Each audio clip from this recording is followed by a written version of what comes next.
Kalender liturgi Jumat 4 November 2022. Selamat pagi saudaraku semua dimanapun Anda berada. Salam sehat selalu, saya Regina dari kelas 92. Kita akan mendengarkan bacaan kitab suci dari Injil Lukas 16 ayat 1 sampai dengan 8. Mari kita siapkan hati dan pikiran kita, selamat mendengarkan. Pada suatu ketika, berkatalah Yesus kepada murid-muridnya, ada seorang kaya yang mempunyai seorang bendahara. Kepadanya disampaikan tuduhan bahwa bendahara itu menghampurkan miliknya. Maka si kaya itu memanggil bendaharanya dan berkata, "Apakah yang telah kudengar tentang dirimu? Berilah pertanggungjawaban atas urusanmu, sebab engkau tidak boleh bekerja sebagai bendahara lagi." Berkatalah bendahara itu dalam hatinya, "Apakah yang harus kuperbuat? Tuanku memecat aku dari jabatanku. Menyangkul aku tidak dapat, mengemis aku malu. Aku tahu apa yang akan kuperbuat, supaya apabila aku dipecat dari jabatanku sebagai bendahara, ada orang yang mau menampung aku di rumah mereka." Lalu ia memanggil satu demi satu orang yang berutang kepada tuannya. Berkatalah ia kepada yang pertama, "Berapa besar utangmu pada tuanku?"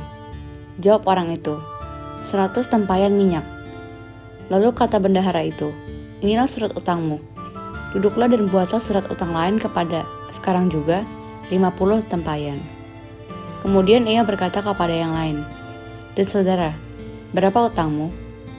Jawab orang itu, 100 pikul gandum. Katanya kepada orang itu, "Inilah surat utangmu. Buatlah surat utang yang lain 80 pikul." Bendahara yang tidak jujur itu dipuji tuannya karena ia telah bertindak dengan cerdik. Sebab anak-anak dunia ini lebih cerdik terhadap sesamanya daripada anak-anak terang. Demikianlah Injil Tuhan. Terpujilah Kristus. Bacaan dan renungan harian Katolik by Heru Pamungkas.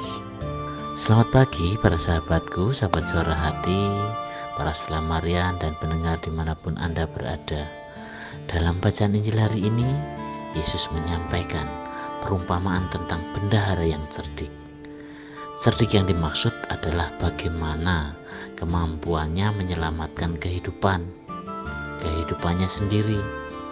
Bendahara sadar bahwa ia tidak memiliki keahlian apa-apa selain mengelola keuangan.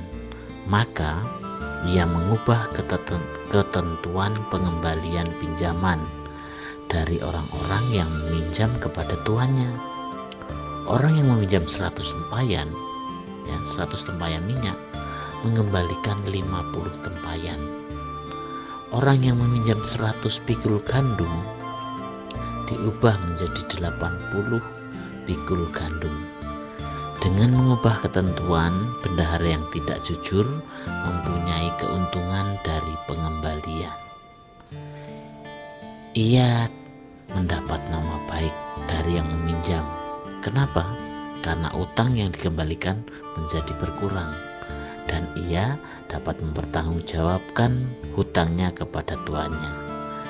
Karena nilai hutang yang besar menjadi lebih kecil, ia dapat mempertanggungjawabkan dan tidak merugikan tuannya. Para sahabatku, sahabat suara hati, para pendengar dimanapun Anda berada, demi hidup orang akan berusaha sekuat tenaga. Itulah naluri dalam diri setiap manusia. Jika manusia berjuang demi kehidupan, apakah manusia juga mau berjuang dengan gigih demi iman, demi kerajaan Allah? Yesus tidak meminta kita berbuat yang tidak tepat terhadap sesama demi hidup. Kalau kita begitu cerdik berjuang untuk yang sementara, mengapa kita tidak memperjuangkan secara maksimal dalam memperjuangkan kerajaan Allah?